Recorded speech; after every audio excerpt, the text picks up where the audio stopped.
computer. Okay, so welcome everybody, and a particular welcome, Mary White, to you, my dear friend, and I'm delighted that you've agreed to be interviewed tonight, or to take part in one of these conversations. It's lovely to see you again, and I really appreciate you taking the time out of your day to do this. The topic of the conversation that was started out as finding your true self as an antidote to addiction, and obviously events have overtaken us because we chose that topic because it was in part to support the first ever Three Principles on Addiction conference, international conference, that was supposed to be taking place close to you in a couple of months' time, but because of the current health emergency, that's been postponed. So I'm sure we will touch on that topic to some extent, but in our kind of pre-call preamble, I was just saying to Mary that it would be lovely to hear something again of how you were introduced to the principles, and your kind of before and after story, as well as perhaps touching on addiction and what you understand as the true self. But we can really go anywhere you want to go, Mary. And normally it's a very kind of relaxed format. That the stage is yours, as it were, for as long as you want it. But often we have some questions and sharing from other people on the call, just whenever you're comfortable for that. And so just let me know when that when that point arises. But in the meantime, why don't I just hand it over to you, Mary, to say more about yourself and your journey with the Three Principles. Well, sure. Thanks, Christian. Very happy to be here. Always good to see you. I love how we stay in touch through the technology. This has been, and this is how I'm staying in touch with everybody now, and doing my mental health work. But anyway, I'm happy to be here. And I was thinking about what I would talk about, and it kept changing and shifting. So I like the idea of just kind of starting out from the beginning. I haven't really told my story for a while, and it always changes through time as I see it in new ways. But so I, it's got to be now, I think somewhere around 1995. So however many years ago that was, 25 years ago.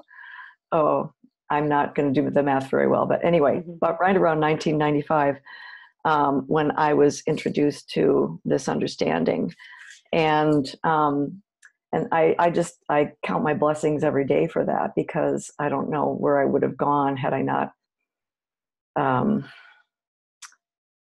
discovered this, and discovered my health and my true nature, and which pulled me away from a lot of self-destructive behaviors. So I'd had enough resilience to pull myself out of a lot of self-destructive behaviors, one of which was a lot of drug abuse, with cocaine in particular, and a lot of poor choices in relationships, and just a lot of mental health junk, like anxiety and low self-worth, and just not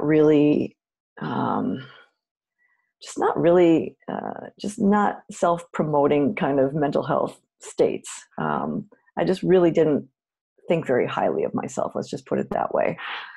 And then I was introduced to a woman here in town, and I think most people know Mavis is my mentor. And my brother gave me her name. But before I saw her, I was reading some literature, actually from Joe Bailey's Serenity Principle. And my brother had lent me the book. And this is the moment that I remember the clearest. Like people will say, I remember where I was exactly when JFK was killed. And I was, 1 year old at that time. So I don't remember that. But I remember exactly where I was, and the setting and the lighting and everything in my old apartment, and my couch in my old apartment. And there was something in the book where he was talking about thought and reality. And I read the same sentence over and over and over again, going, what is he getting at? And then all of a sudden it popped, or I popped. And The best way I could describe it is that my merry mind went very quiet, and all of a sudden I saw something true that I hadn't seen before, which was, you mean if I'm thinking all this junk, this angst and anxiety and all the junk that I lived in on a regular basis, I could not think it. And what I now know that what I saw a glimpse of was the inside out nature of our experience. But it's really hard to describe those definitive moments, because it was more of a feeling than it was an intellectual thing. The feeling came over me of freedom and exhilaration, and I cried because I realized how I'd been hurting myself unknowingly. And I really saw that all my suffering was thought. And people had told me a million times in my life that I thought too much, that I worried too much, that I had everything going for me, and I would say, yeah, whatever, I know, or even if I didn't really know. And I think, sometimes those words would sort of make sense to me. But this was a whole different thing. This was seeing it at that deeper level. And I was changed from that moment on. So that was the starting point for me. And then I called up Mavis and I was like, what is this stuff? And she said, come on in. So then that began a beautiful journey of self-discovery and deepening. And, I had pretty much pulled on my resilience, tapped my resilience, and pulled myself out of the drug world by that point. But I still had a lot of negative thinking habits. And in our discussions and in learning a little more deeply about this, more about maybe talking about mind and more purity of mind, I remember one day in session with her where just another pop happened, and I realized that there was nothing I needed to do, and there was nothing I needed to fix, because all the happiness and peace of mind was already in me.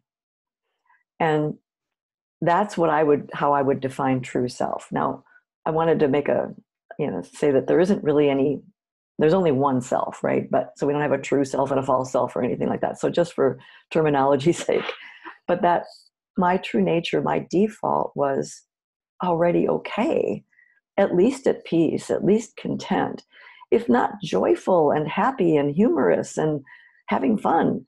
And that those beautiful feelings that come out of that, even just a nice, beautiful contentment, a neutrality even, I saw that not only was it always within reach, and that but for my thinking, I was there. I had to think my way out of it. So that was good to know. But also that was the feeling I was chasing after in the drug world, that I was looking for an escape from the anxiety. And it never works, which is why addiction is addiction, right? You chase after the feeling and you never get there. So at that moment, I remember realizing, I don't need, this feeling's already in me. And that realizing that and sort of, it just gave me this sense of security, knowing I don't need to do anything for this. I can just be. Now that was really helpful in years going forward with not getting into substances. And I found out the hard way though, because 2 years of being clean from the drugs, I did end up with a curiosity again in a kind of a perfect storm of circumstance, and fell one night into a slip, but it was a doozy and it landed me in the hospital the next day. So, and I didn't come out of the hospital for 7 days because I had a heart attack. But even before that had happened, I knew, because I'd already been really living in a nice feeling much of the time, living in my health, living in whatever you want to call it, more purity of mind, more and more of the time, and less in my angsty merry mind. And so when I fell back into it for that evening with some people, the whole thing was awful. I hated every second of it because it didn't feel good. But there's something that particular drug and the particular way I was doing it, it has a big impact on dopamine. And so once it's in your system, at least for me, it must have hit my reward center in some way that I had to keep, it was like a rat pressing a lever, I had to keep having more. And so I chased the memory of that feeling into the morning and didn't realize that I had done an assault to my heart. So even if that hospitalization hadn't happened and the assault to my heart hadn't happened, I think that would have been enough evidence that this is not what I want to be doing anymore. What was I thinking? Because I'd already was like, this is awful. I can't wait to just get some sleep and get up tomorrow and go back to my life, because this is not what I want to do. So in thinking about this topic, I thought, the true self is antidote. Well, again, it's not like we have separate selves, but just knowing what the principles point to, that we are this divine being in human form, and we have this power, this gift of thought that allows us to experience life. And that when we know that alone helps us to find more purity of mind, because when you know that you're the thinker, or that thought's coming through you, however you want to say it, then you realize that's where your suffering is coming from. It's not coming from life or from the past or from the future or from anything else. It's just coming from thought in the moment. Knowing that has an incredible grounding and settling effect. And then also simultaneously realizing that the default underneath all that thinking is already whole, it's already resilient, it's already wise, and it's pure peace of mind. Those two facts were just life-changing. And I've done a lot of work in the addictions field over the years. I don't do that much now. I do some in my private practice if some people come to me with a mental health concern and some substance abuse, but not as nearly as much as I was in the past.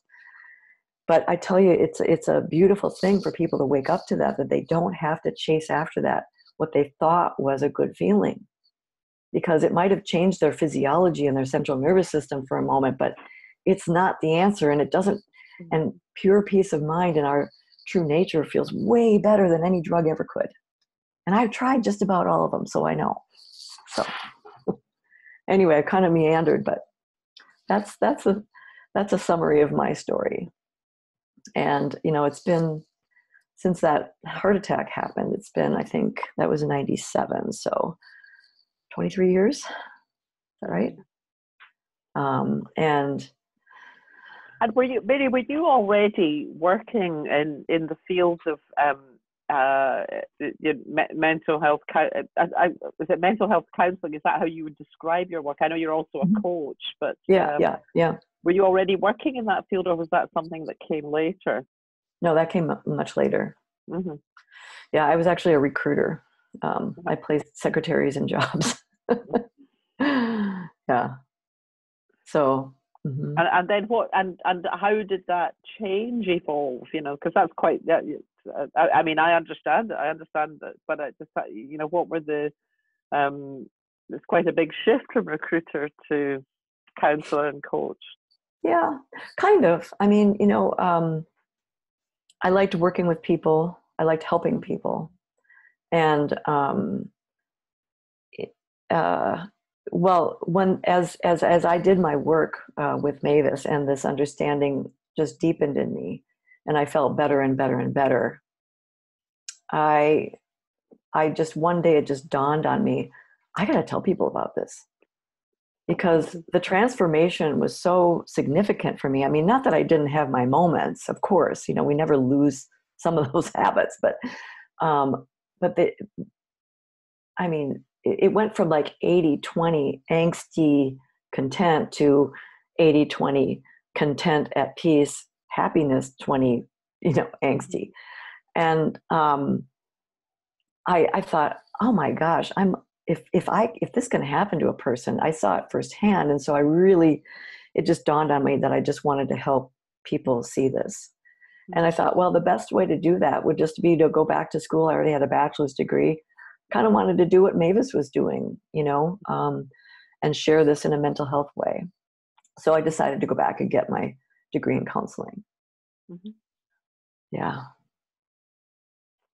And do you work in private practice in Minneapolis? I get Minneapolis or St. Paul. I'm in Minneapolis. Yep. And yep, I live in Minneapolis, and now I work in Minneapolis too. I have an office very close to my home. Now I'm working from home, doing telehealth sessions only. Yeah, so I have a private practice, and I see. Oh, I have a really thriving practice right now. It's quite fun.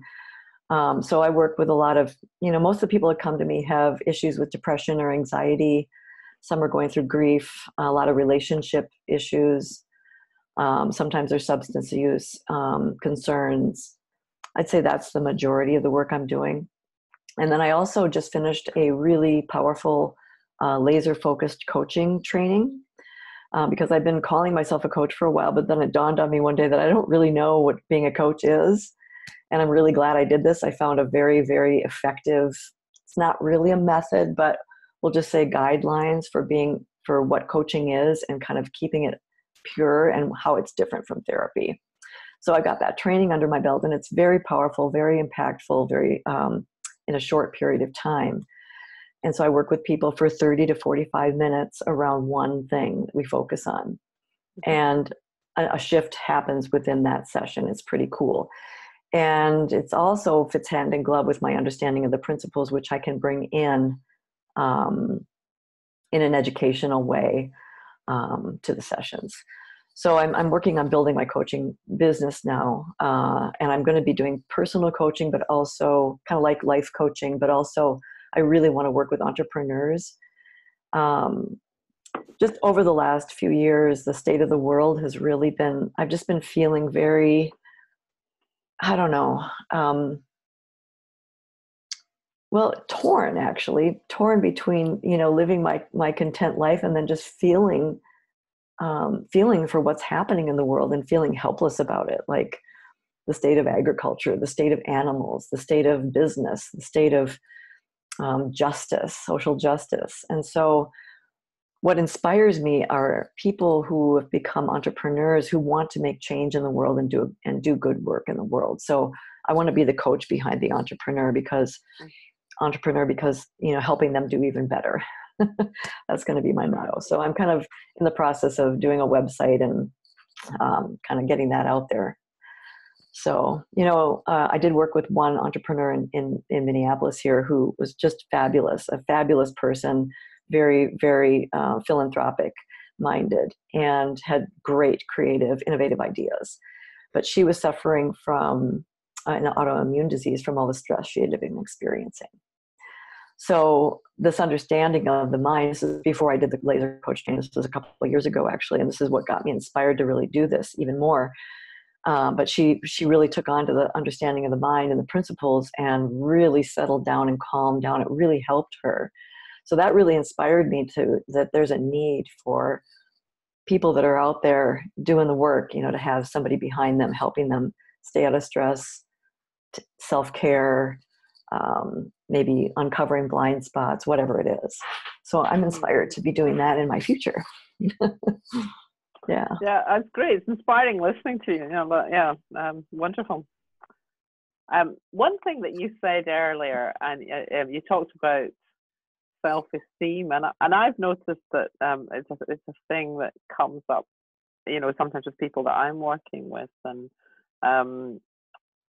I don't know how you see it, and I'd be really interested to hear about that because it occurs to me that the whole idea that there is a thing called self-esteem that people either have or they haven't is in itself a trap. That it's just it like everything else just comes and goes and comes and goes. And one of the beauties of the principles is understanding that our moment to moment judgment on ourselves isn't that important. But I really, I noticed that you mentioned it a couple of times, and I'd love to hear what your thoughts about that are. I guess as I've come to understand it more, the idea that self-esteem is natural to us. Natural confidence is already a part of us, of our makeup. we have to actually learn to be insecure to take us out of that. So, and we do that innocently. I mean, I learned to be very insecure growing up. And so my self-worth, my sense of self was impacted by negative thoughts about myself. That was all it is, or comparisons, and always I would, come up, whenever we get into comparisons, we're always on the, it's never favorable on our end, right? And so feeling like I was less than somehow. But that's an illusion. That's thought. There's no less than or greater than. There's no less than or greater than when you really get down to the essence of of who we are, as I think spiritual divine beings in human form. At that level, there's no less than or greater than. We make that up. We're different, physically, intellectually. We all have our gifts. We all have our brains tweaked different ways. But at that deeper level, we're all the same. Yeah, lovely. Catherine, you've been with us since the outset. I'm wondering, are you drawn to ask anything or contribute to anything? If that's all right with you, Mary. Oh, sure. Yeah. Good to see you, Catherine.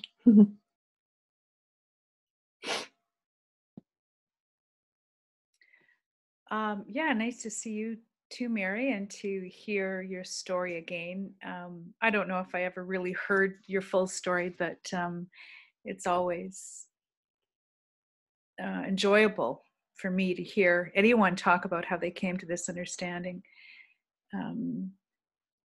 And let's see, do I have anything to contribute? I just love hearing where people are going, and in my own life as well. I think it's, I don't know, 5 years, 6 years since I don't even know if it's that much, maybe 4 years since I've encountered the principles. And I love what you said, Mary, about self-esteem. I mean, those notions and categories just sort of dissolve when we tap into this deeper sense of who we actually are.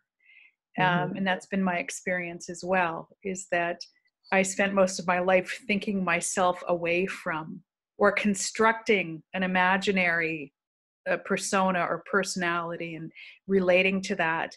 And with this understanding, that began to dissolve and fall away. And then who or what I am remains, which is sort of this sense of potential. And self-esteem doesn't have anything to do with that part. I mean, it's just, here's this creative energy, and this sense of potential arising within, and the choice to do something with it. And that's a really beautiful space to live from. It's so free of everything else that used to weigh me down, who I thought I was. So nice.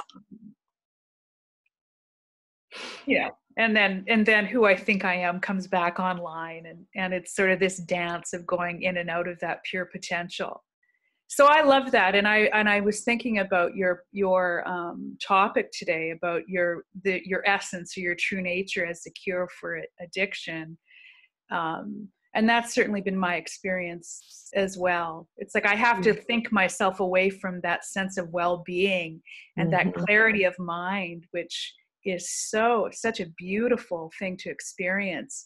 And alcohol, or for me it was alcohol for years, a really nice bottle of red, is where I got my sense of feeling good, or escape, escape from the life I'd constructed for myself. So I loved what you said too. There's no better feeling than this just really natural sense of being present with clarity in the world and having this beautiful life force flowing through us. So yeah, just been enjoying, as you speak, and I can as you talk about your experience, there's just this reflection of my own experience. And that's why it's so beautiful to get together, to talk with one another.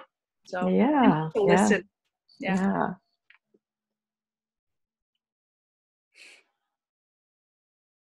Yeah, I miss being able to connect with you and others through that mental health community of interest group that I was running for a while. So. I sort of fell away from that too. I've really gone through a period where I'm falling away from, when I first encountered this, online was the place to be, and trying to make connections. And I'm really, not doing very much online, but just being more in community and living my life from a greater sense of peace, and doing a few things in my own little community, which is great too. Cool. But always nice to periodically sort of connect with people who are in other places, in the world doing good work. So, yeah. Good.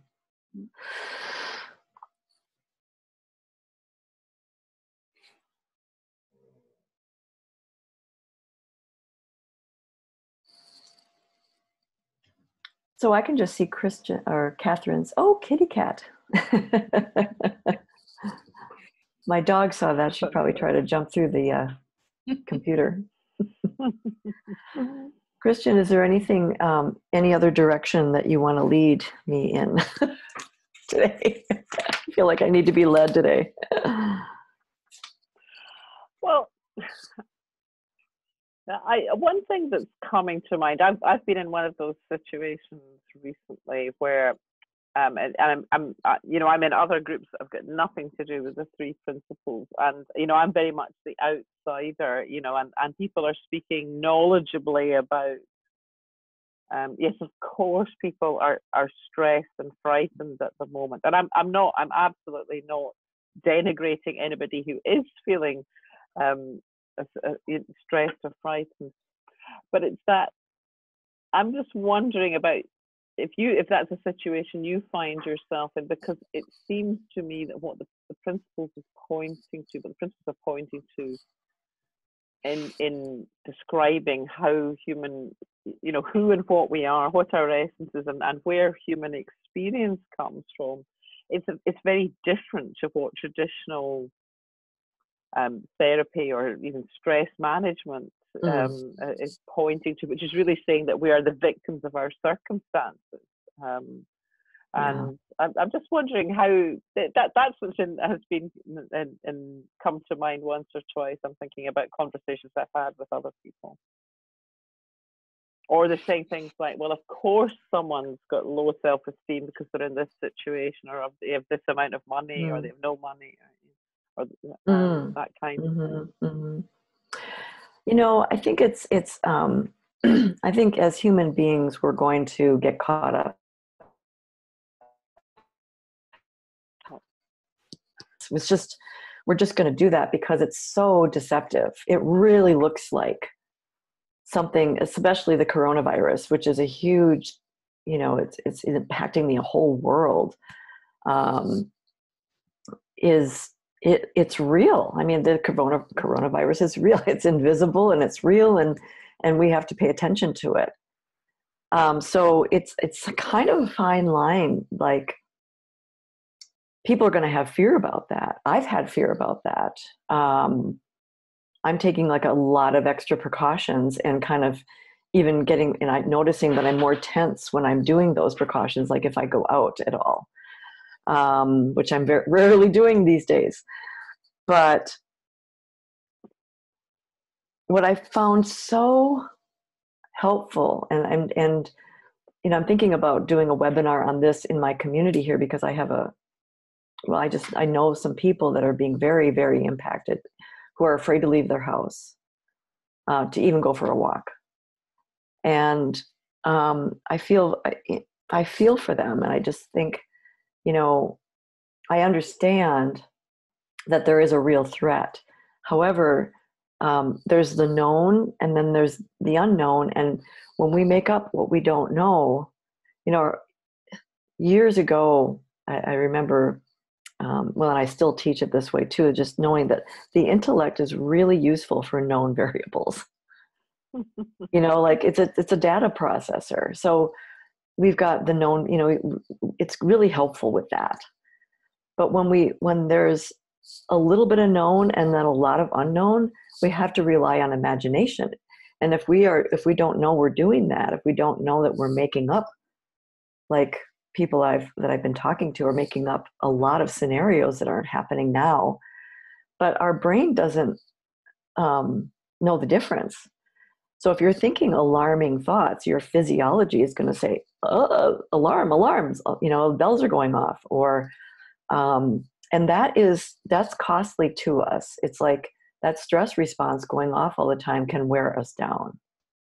So what's really helpful about this understanding, seeing that thought and only thought creates our perception of this situation. And we're not in charge of it, but that's where our experience is coming from. And when we don't know, if we have any doubt in that, like even 1% doubt, we're gonna be taken in by something, by our imagination, but attributing it to something else. So what I've been talking to all my clients right now about is coming back to that sense of right here, right now, what's going on around you, what's going on in your mind. Because right here, right now, as we're having this webinar, we're safe, we're well. And so just that realization of where our experience is coming from brings us back to the present moment. It brings us back to that clarity. And it's really helpful to have that in your back pocket, because I'm seeing the effects of when somebody doesn't understand that with some of the people that I know. And I myself have slipped into some feelings of doom, like there's this pale of doom over everything. The other day I woke up and it was like Groundhog Day, and I kind of came out of a sleep, and then I went, oh no, that's still going on, isn't it? Like for a moment it felt like normal life again. And then I was like, oh no, that's right, it's not. And then this sinking feeling happened. But immediately I realized, I know that's me. It's just like, okay, settle down, come back, get up, make some coffee. You're fine. You're doing the best you can. So now more than ever, this understanding is crucial for people to be able to kind of stay at the wheel, stay out of, listening to common sense, taking precautions, doing what you need to do, hygiene wise, et cetera, social distancing. We're in a stay at home phase in Minneapolis. Just essential services are what is, allowed. And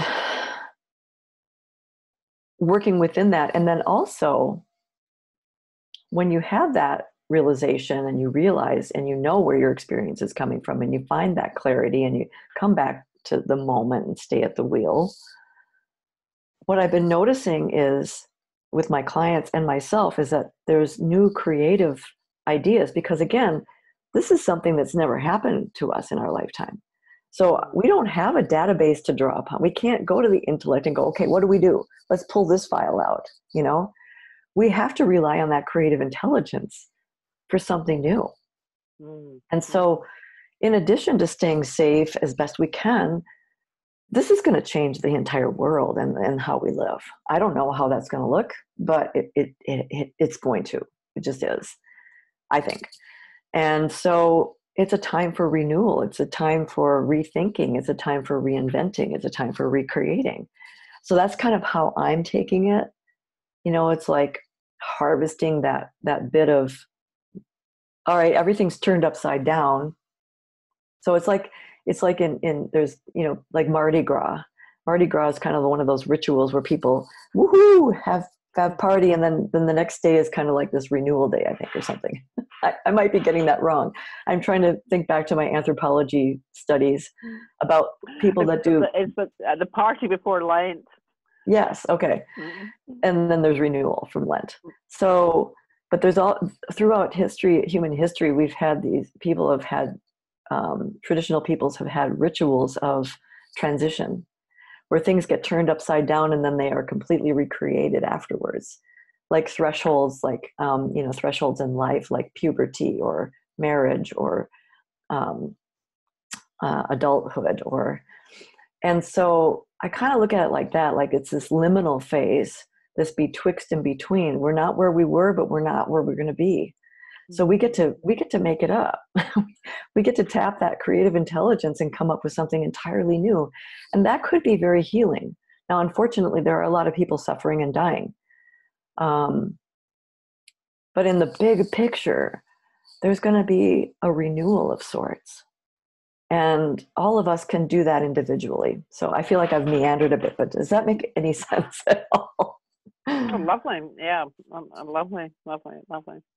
And it's interesting because the other thing that I have noticed is, just as a matter of fact, of course, many of our colleagues in the Three Principles world that I've noticed have had a settled downness, an acceptance of where we are. And again, not all of them, but I have noticed that. But also people who I think, had you put this scenario to them, there's going to be a world plague, you're going to be locked down, would have been freaking out. But in the event, when it's no longer imagination, when they're presented with this, here's today and what you are, they're just taking it in their stride in an extraordinary way. Yes. Yeah, that's a good point. It points to the fact that exactly what you were saying at the start, that these qualities are already within us, but we cover them up with all sorts of beliefs about who we are and what we need and where we're going and what's important and all of that sort of stuff. And when that falls away, as it inevitably does at a time like this, that more of our essence is revealed. You just what you've been saying. Sorry. No, I love it. Yeah, no, that's it. Isn't that cool? Mm-hmm. Isn't that good to know? That we have that ability to recreate and renew. Always. Yeah. Mm-hmm. Mm-hmm. In fact, that's really the only constant. Mm-hmm. Yeah. I can't remember who was saying it, but I heard a lovely way of putting it last week, or recently anyway. And it's saying that even when we continue to be caught up in something, or have a recurring, what might be called a recurring issue for us, if you understand the principles behind human experience, that can be seen as, it's just like that, but it hasn't been downloaded from the cloud yet. I thought that's lovely. That I'm still caught up in my illusion, but it's there. The answer is already there. I'm just not seeing it today. Right. I'm still operating under the faulty or incomplete system. Yeah, the human system rather than the essential system behind that. Yes. Now, that's a really, really good point. I was just thinking about this week too, Christian, for some reason, about how, just because you have some insight into this understanding called the Three Principles, doesn't mean we're not going to have days or moments when we're really feeling off, or we're really caught up in our thinking, and we might know it's thinking, but we can't get out of it. And that's happened to me hundreds of times over the years. Mm-hmm. But there's an underlying sense of, this is I'm going to get past this, and I'm going to see something I need to see eventually. Eventually I'll see what I need to see. Mm-hmm. So that can have a little settling effect in the midst of it. Even when you're feeling off or going through something. I mean, I experienced that with relationship trials over the last, since not in the last 8 years. Things are good now. Things are settled. But before that,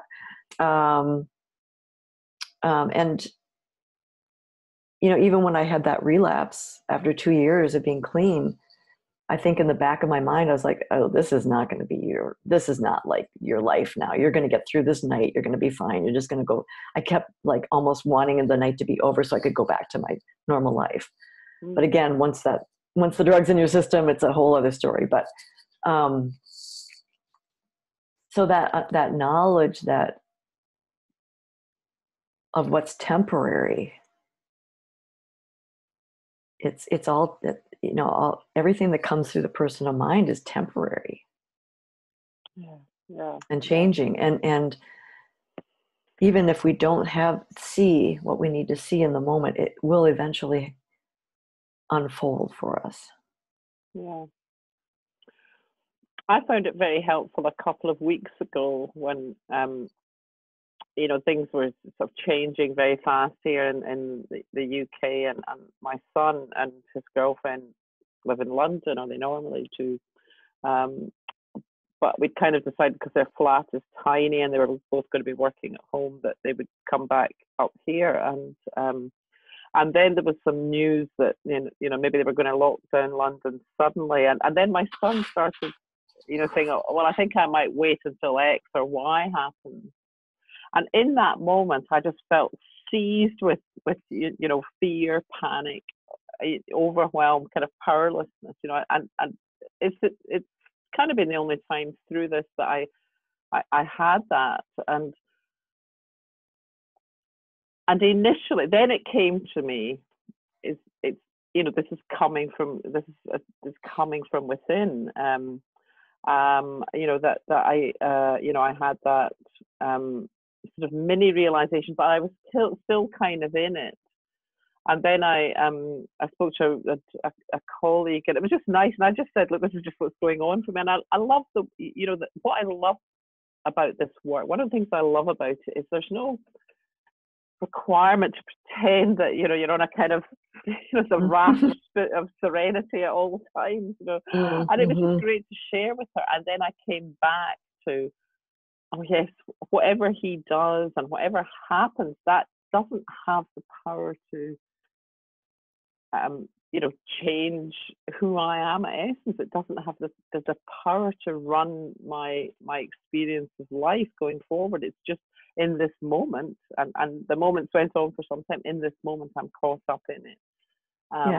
And then it fell away, and then as it happens, circumstances changed too. But it was interesting to notice once again when I was caught up with it. It's overwhelming when those feelings are there. It feels so real, and it feels so compelling. The idea that the pain or the distress is coming from outside of me. It's coming from what's happening in my life that I don't want. And then what's equally astonishing every time it happens is coming back to a place of kind of clarity and neutrality, even before any circumstance changes. It's a very, it's very empowering. For me, that's it's very spiritually comforting when that occurs. Every time that occurs. Yeah, that's beautiful.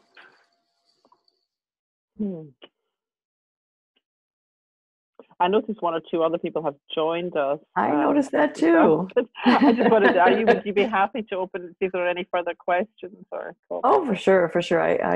Yeah. I like answering questions. I don't always. It gives me a jump start to talk about something. Monica, are you trying to unmute yourself? Yeah, I'll unmute you. Or maybe not. Sorry, give me 1 second. I don't know why that's not working. I can't seem to unmute you, Monica. Can you unmute yourself? Can see it now. Okay. Oh, you're did it unmuted. happen? Yep, we can hear you. Okay. Well, that was nice to get on. I always Lovely get my to see time. you. Yeah. There we go. Yeah, it was nice to see you too. It's nice that you're doing this. It was a nice conversation. I enjoyed that. It is true. Just sort of stand still when things. Well, it goes on all day long, little things, but it's a bit more difficult with these what's happening right now. Because I have nowhere to go. I suppose that's the same for everyone. Yeah. And that's kind of it's in some ways it's been good. Just to really slow down. That's a positive thing. I do read so many positive things that people say about. There's the other two, but who knows? Just sort of take it day by day, and enjoy the day as best I didn't go out yesterday, and that wasn't a good idea. So today I went out just for a walk. Hmm. So I'm sort of Are you on learning. Are you on lockdown in Vancouver, Monica? Oh, I guess you could call it that. I mean, people are unemployed, but the government is going to provide $2,000 to persons who can't go to work.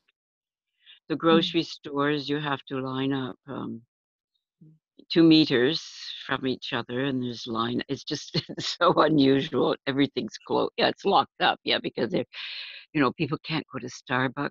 So it's changed their patterns of what they do every day. But I hear positive things that families have time together. So it's very unusual what's happening.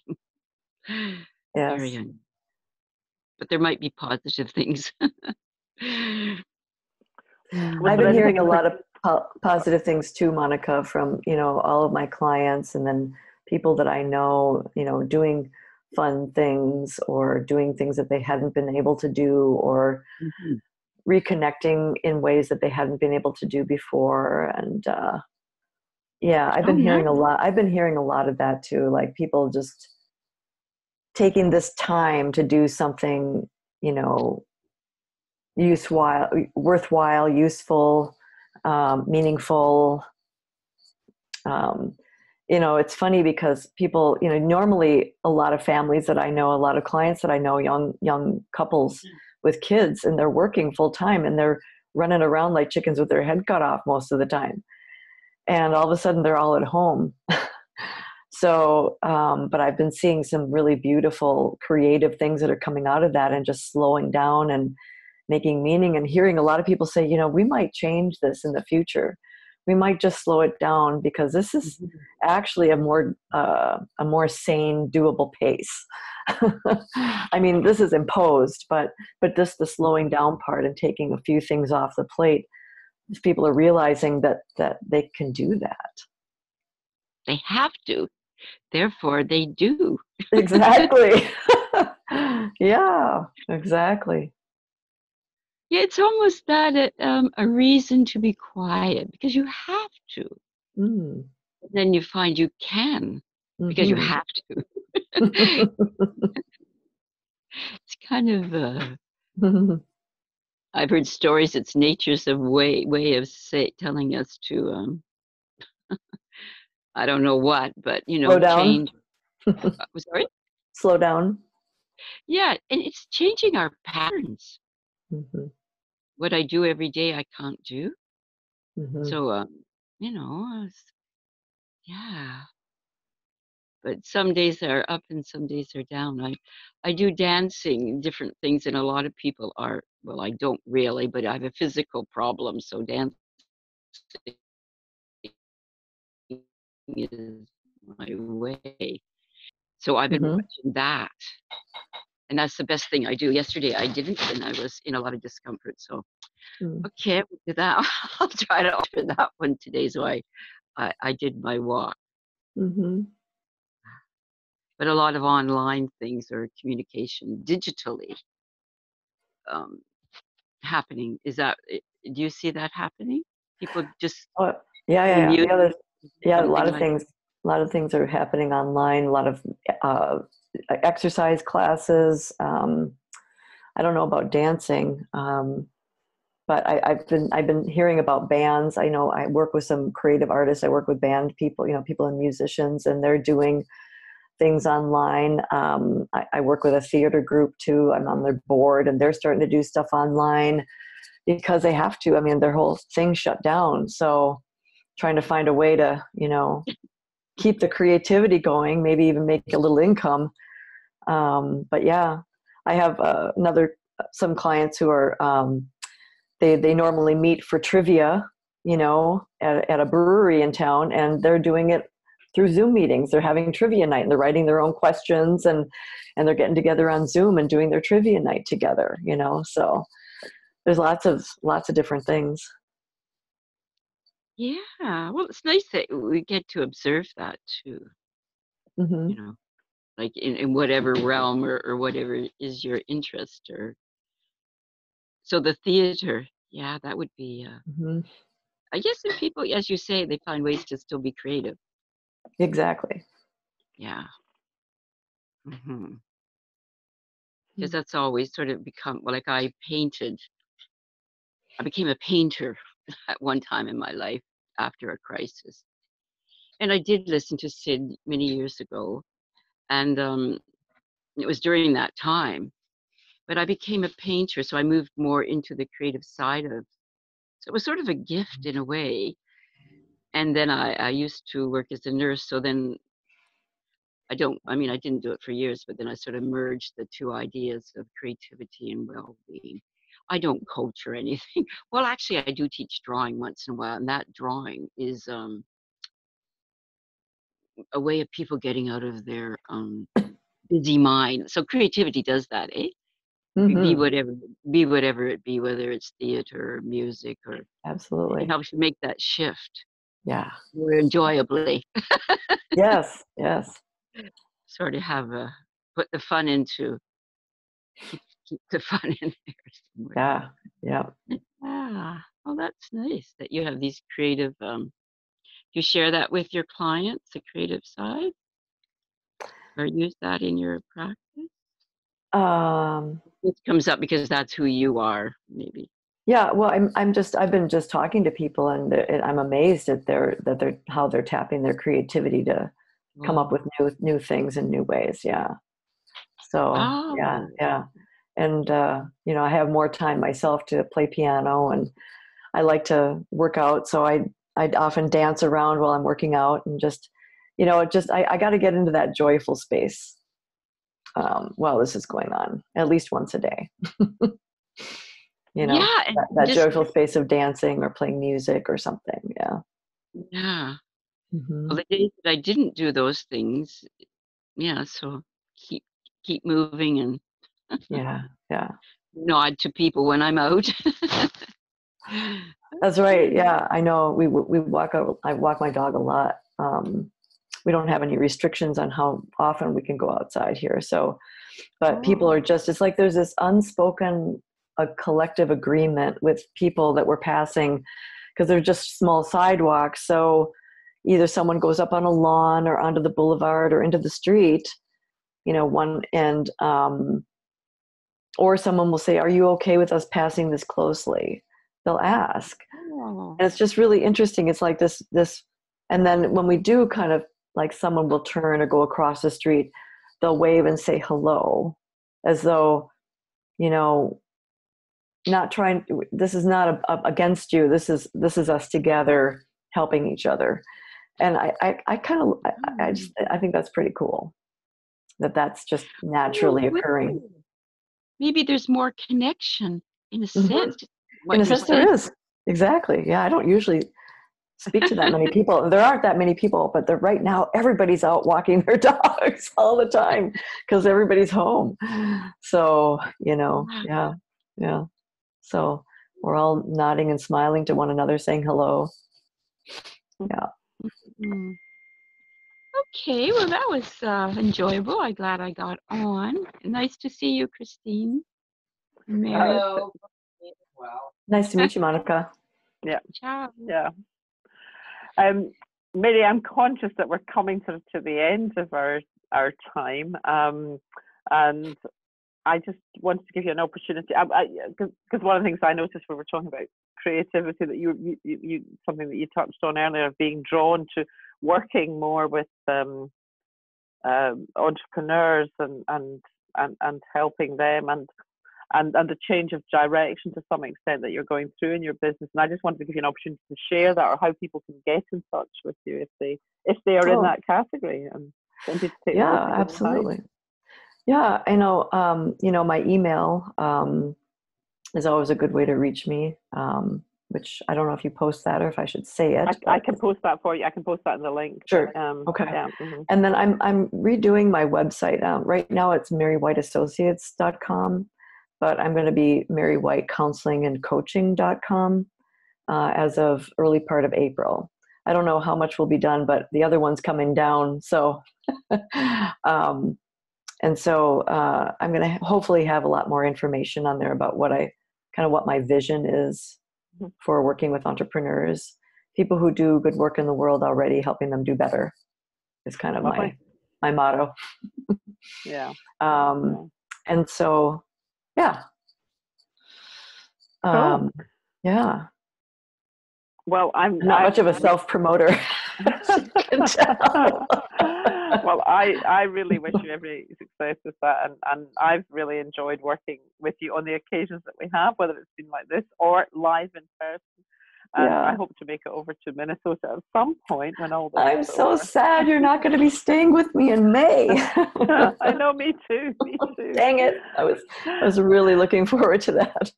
Yeah, me too, very much. But listen, thank you so much for taking the time today, and I really, really appreciate it. And thank you everybody who's joined us.